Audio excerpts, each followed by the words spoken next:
रवि, अजय और सुमन 3 दोस्त थे जो रहस्यमयी जगहों पर जाने के शौकीन थे।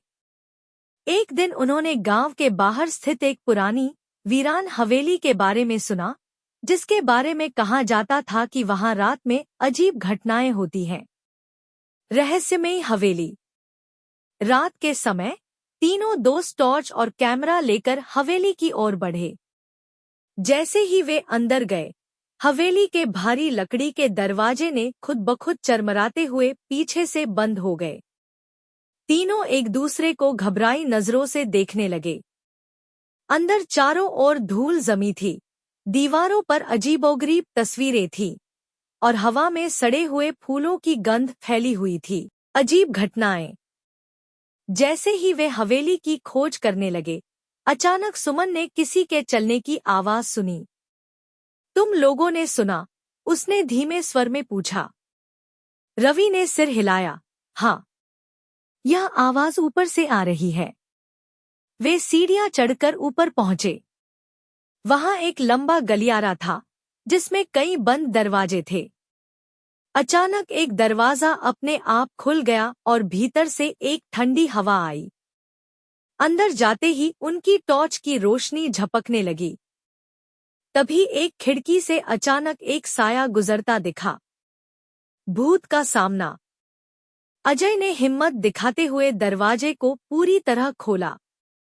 अंदर एक पुरानी कुर्सी पर एक सफेद साया बैठा था। वह धीरे धीरे उनकी तरफ मुड़ा। उसकी आंखें सुर्ख लाल थी और चेहरा भयानक।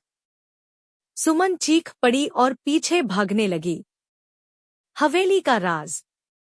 तभी अचानक हवेली की दीवारों पर लगी तस्वीरों में हलचल होने लगी। उनमें कैद चेहरे दर्द में चिल्ला रहे थे। उस साये ने गूंजती हुई आवाज में कहा, तुम्हें यहाँ नहीं आना चाहिए था। यह हवेली मेरी कब्रगाह है। रवि ने हिम्मत जुटाकर पूछा, तुम कौन हो? भूत ने बताया कि वह इस हवेली का मालिक था, जिसे सालों पहले उसके रिश्तेदारों ने लालच में आकर मार दिया था। उसकी आत्मा अब तक यहाँ कैद थी। भागने की कोशिश। अचानक हवेली कांपने लगी। खिड़कियां खुद ब खुद बंद हो गईं। तीनों ने जान बचाने के लिए दौड़ लगाई। किसी तरह वे मुख्य दरवाजे तक पहुंचे, लेकिन वह बंद था। भूत तेजी से उनकी ओर बढ़ा। तभी रवि को दरवाजे के पास एक प्राचीन मंत्र लिखा दिखा। उसने जोर से मंत्र पढ़ा और देखते ही देखते हवेली रोशनी से जगमगा उठी। एक जोरदार चीख गूंजी और भूत जलकर राख बन गया। अंत। दरवाजा अपने आप खुल गया। तीनों दौड़ते हुए बाहर निकले। जैसे ही उन्होंने पलटकर देखा, हवेली अचानक गायब हो गई, जैसे वह कभी थी ही नहीं। रात के अंधेरे में तीनों दोस्त दहशत से कांपते हुए गांव की ओर भागे, यह सोचते हुए कि उन्होंने किस रहस्य से पर्दा उठाया था। समाप्त। यह कहानी कैसी लगी?